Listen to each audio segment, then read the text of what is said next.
Peace, peace, family. It's Brother Coasty here at Maddox Methods. I'm going to read off a short excerpt that I want to share with you all. Also, just be looking forward to the beginning of July. You might see a difference in the background that I'm in. But let's get to the meat and potatoes today. And today is all about the heart of serving, the heart of being a leader. We're visionaries. If you're here, you're a visionary of some type, and we go through three important avenues. We go into three important stages. And most of us are on the third stage, but we're not quite sure or we're not quite aware of how to actually get through that stage, right? So I'm going to read this. I'm going to tell you these three stages. I'm going to read this, and then we're just going to dive into the conversation. So the three stages, the three areas that every visionary goes through is number one, it's the healing stage.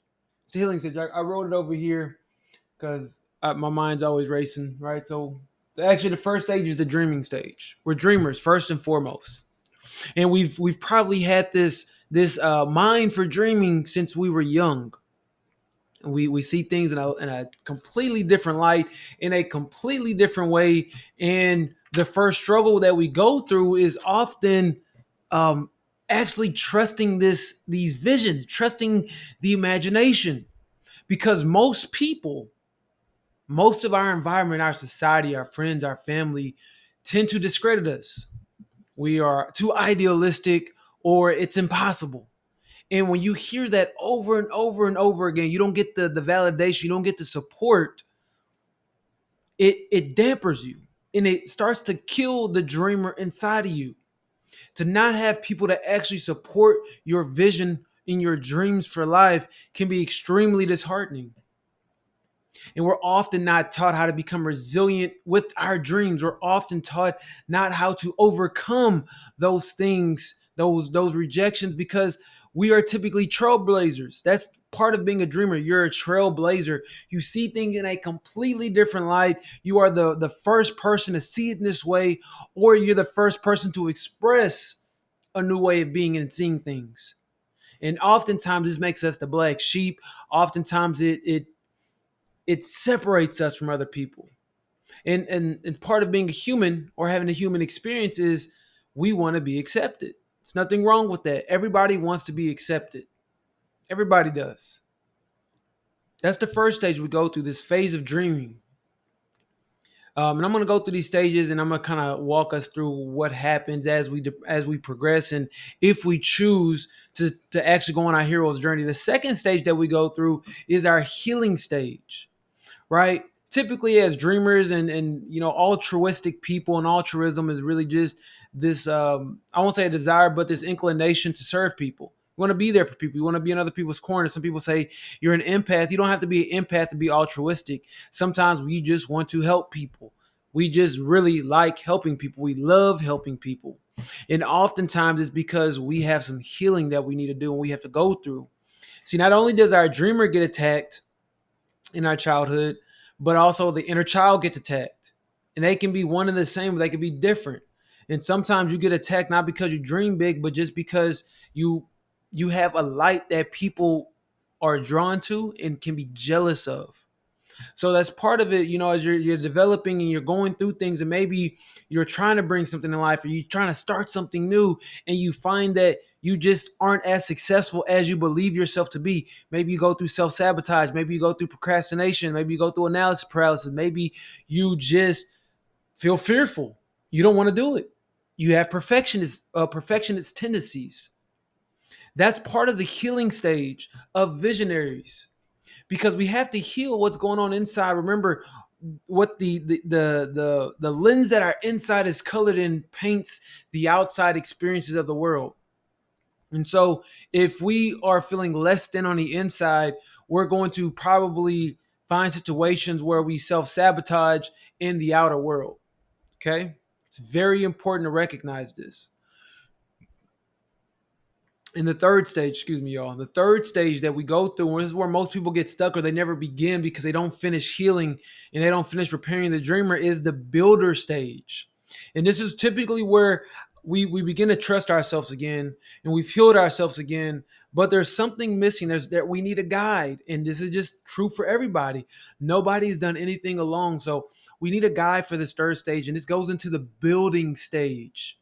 It's the third stage of a visionary, being a builder.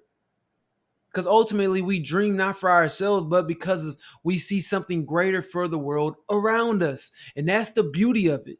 That's the beauty of being a visionary, because it's not for us. You don't even have to like people. I know it sounds crazy, but you don't even have to like people. Sometimes you're born with this thing on your heart, this passion just for improving and innovating and being ingenious. But it gets snuffed out. Or we feel like we don't have the resources to actually get these things done. And again, you're going to need a guide.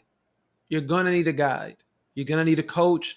You're going to need somebody walking with you. You're going to have to get somebody that's you for you. You know, you are that person for everybody else. Typically, I know if you're here, you're that person for everybody else. Everybody comes to you. Everybody goes on your shoulder. Everybody dumps their baggage on you. Everybody is expressing their turmoil to you. And most often than not, they don't ask you how you're doing. More often than not, you don't have anybody you can that holds space for you. More often than not, you feel ungrounded because you're like, yo, I'm trying to figure out how I can hold my plate and how I can feed other people. And like, I'm kind of hungry, but you know, I like helping people, but like, I got to eat myself too, right? And then we feel guilty when we say no to people. And then you're like, bro, let me just feed other people. Then you get burnt out because you don't feed yourself enough. And we go back and forth through this limbo-like stage. And I'm here to tell you, it's part of the process, but you're not supposed to stay there. And you're going to need somebody that's you, for everybody else, for yourself. And that's where I come in. And that's where this excerpt goes in today. And we're going to dive just a little bit deeper. So very simply, y'all, and I write this down so I can express to you in the best way that I can. I have a heart for serving and loving. And here's the truth. And tell me if this resonates, or you can just, shoot me a like, share this video if it resonates, because it probably will. Here's the truth. I don't want to be disturbed or distracted often from the outside. In other words, I want to close the doors. I want to be in a cave and I want to focus on whatever it is that I'm building.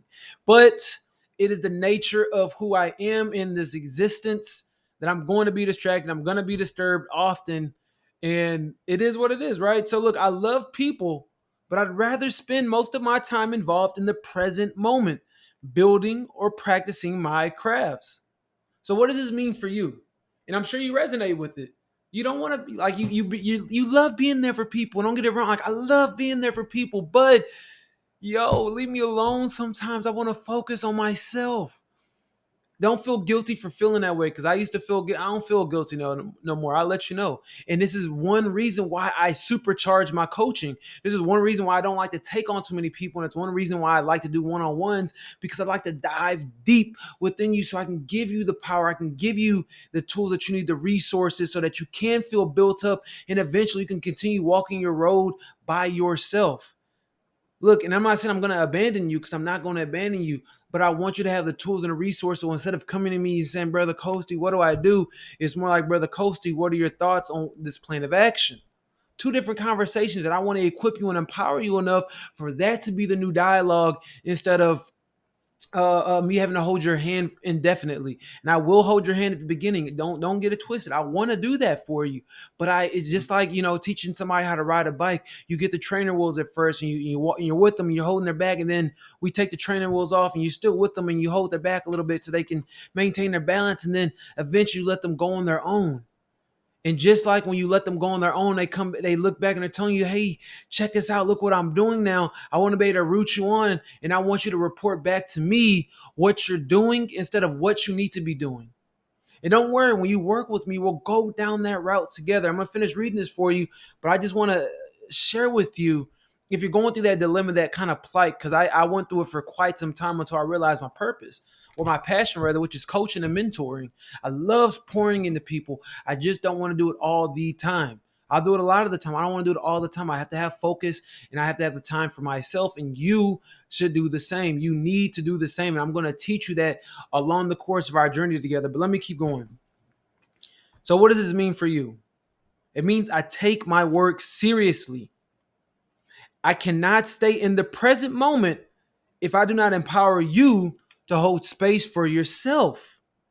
I want you to become interdependent as fast and as efficiently as possible so we can focus on what matters most, not dealing with prerequisites that we were never educated on. And when I say these prerequisites, it's these skills. A lot of times we weren't taught how to cope with our own emotions. A lot of times we weren't taught how to deal with stress, how to deal with juggling responsibilities, how to deal with juggling emotional responsibilities, how to deal with working on ourselves and dealing with how to get money or how to obtain resources. We weren't taught how to do those things. And those are prerequisites for life. And I'm going to teach you those things, but that's not the most important. The most important thing is after you establish these prerequisites, after you build a sustainable routine so that you can at least survive, you then begin to put your energy onto those things that matter most, like your passion, identifying your passion. So most of your time goes into your passion, because guess what? When you build and you focusing on your passion, nobody has to tell you anything. You'll wake up and you want to do it because that's what you were meant to do. It's a beautiful thing when you find it. And again, my job is to help you get there. So let's keep going. So the faster we get through repairing your foundation, the faster we can both work on our life's work. I don't rush the process. I simply make it as efficient as possible. And I want to tell you, family, this is something that you can't skip over. This is not a quick fix. This is not a magic pill. This is something that we have to work on, and it's something that you're going to have to invest your time, energy, and resources in. I don't expect everybody to do it because not everybody is willing to do the work. Not everybody is willing to pay the price. A lot of people want to do it, but they're not willing to do it because they're not willing to let go. They're not willing to stay uncomfortable long enough to allow the process to mold them and form them. They're not willing to let go of that old identity that's holding them hostage. Yes, your identities hold you hostage. And what do I mean by that? Very simply, I mean when you are fixated on who you were, what you've done, everything in the past, it does not allow you to recreate yourself. It does not allow you new possibilities for the future, because what you will continue to hold on to is the same route that got you to where you are right now. And guess what? What got you here won't get you there. So we have to break that mold open. We have to get past those things. We have to build past the discomfort. We have to, in fact, embrace the discomfort. And when embracing the discomfort, you learn to find peace. And when you find peace and you couple that with passion, you now become a different beast. You now become a different force. You now are able to move forward in life because you're not looking for the comfort anymore. You're looking for the fulfillment. And that's the secret, family. Fulfillment is not always comfortable at the beginning. It's hard work. If you've ever tried to lose weight, if you've ever want to get in shape, get stronger, you'll realize, look, those days you got to keep going to the gym, the days you got to say no to the food that you love to eat or you've been habitually eating, the days where you got to push through the pain and push through the discomfort, it sucks. I'm not here to sugarcoat nothing for you. It sucks. It's brutal.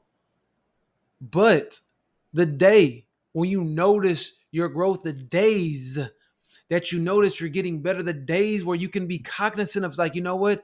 It's not a fight anymore to get up and eat better. It's not a fight anymore to go to the gym. It's not a fight anymore to say no. That's when fulfillment sets in and you go like this. Wow. It was worth it. The discomfort, the pain was worth it. And I talked about this before. Pain and suffering are two different conversations. Those are two different entities. And most people think when they go into pain, they're suffering. And look, the only difference, you have pain no matter what, but suffering is experiencing pain without a reason of why you're experiencing the pain. You typically are ignorant when you are suffering. Right? Because you're like, yo, this is just miserable. I don't know what's the use of it. It's not working for me, yada, yada, yada. And it's because you're probably living in the past or you have not transferred your mind over into delayed gratification. You must embrace delayed gratification. It's extremely important, family, to get used to that. Be willing to suffer now. This is one of my favorite quotes. It's when I actually started making a transition in my life. It was in high school. And I've never, I'll be honest with you, I've never really just studied boxing, but my father was a Muhammad Ali fan.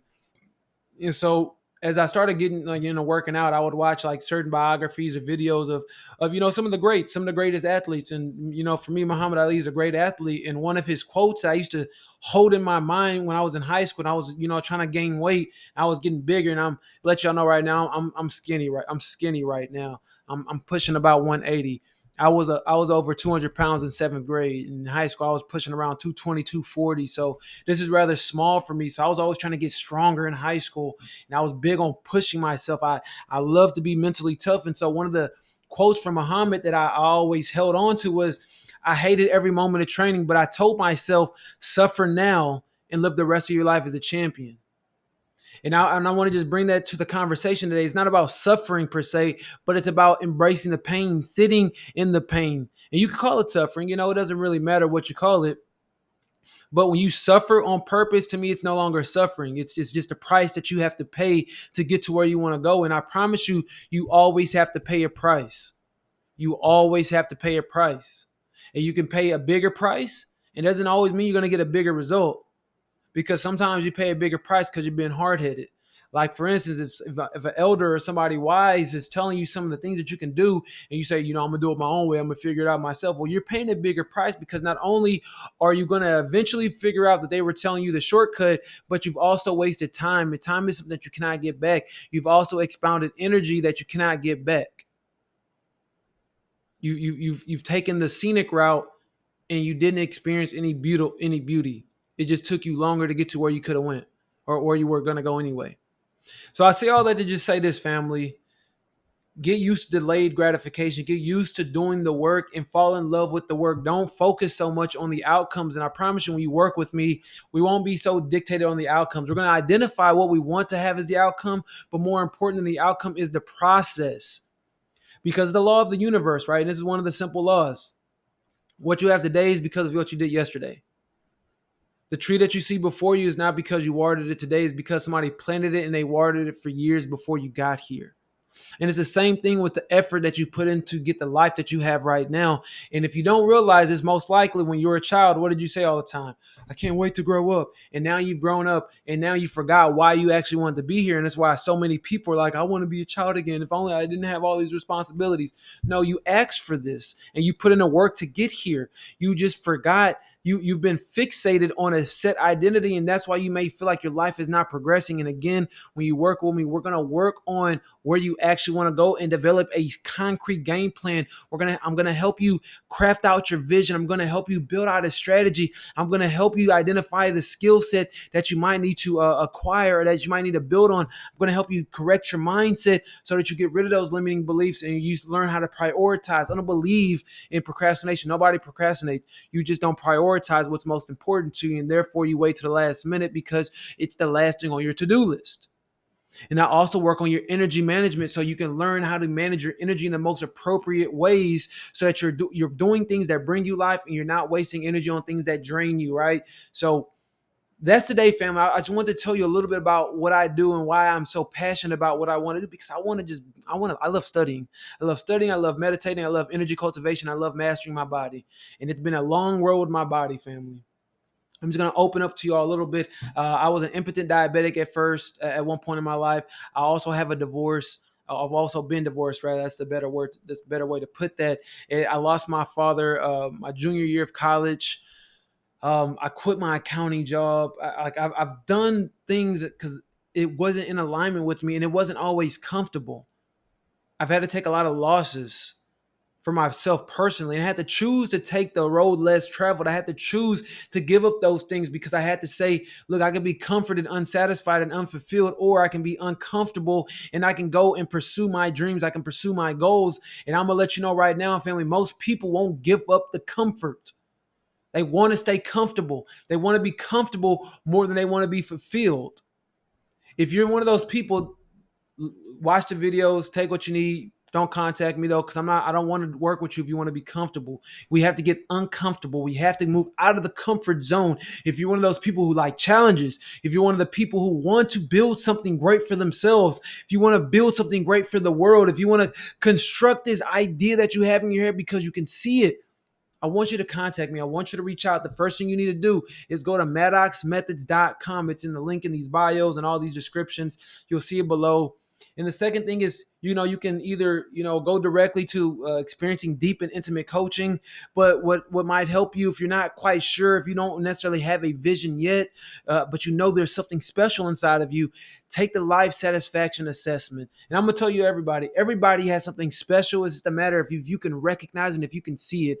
My gift, my superpower is I'm able to see that in everybody. I'm able to pull out your special gift. Maybe it's the way that you speak. Maybe it's the way that you see things. Maybe it's your inclination to serve. It's how you serve. It's how you show up. It's your presence. It's something about you. And my job, my goal, my skill is pulling it out of you. So not only so that you can see it, but so that the world can see it. I was told a long time ago that our gifts were made for our provisions. In other words, we were given these talents so that we didn't have to struggle. So the question for you is, are you struggling? And number two is, why are you struggling? If you have a talent, if you have a skill. So if you're ready to take change, if you're ready to do something new in your life, I'm ready to help you as well. The first thing first is go to maddoxmethods.com. You can check out the 17 questions, or you can go to the curious section, take the life assessment, or go through one of the different options on there and see if it's a good fit for you. Number two is we're going to have a conversation. A conversation is an invitation for a relationship. The first call we have is always free, and all it is to see if we're in alignment, to see if we are a good fit for one another. And if we are, we can have a conversation about the next steps so that we can help each other fulfill our life's purpose. One of my life's purpose is to help you find yours. My government name is Jordan. It means to flow down from. My life path is a 7. I'm a seeker. I literally bridge the physical and the spiritual gap. I'm literally a bridge maker. So my job is to bridge you to your unlived life. And on your unlived life is where your purpose, is where your passion live and exist in abundance. So if this sounds like you, take the first step. Visit Maddox Methods. Thanks for tuning in. I love you all. Have a great night.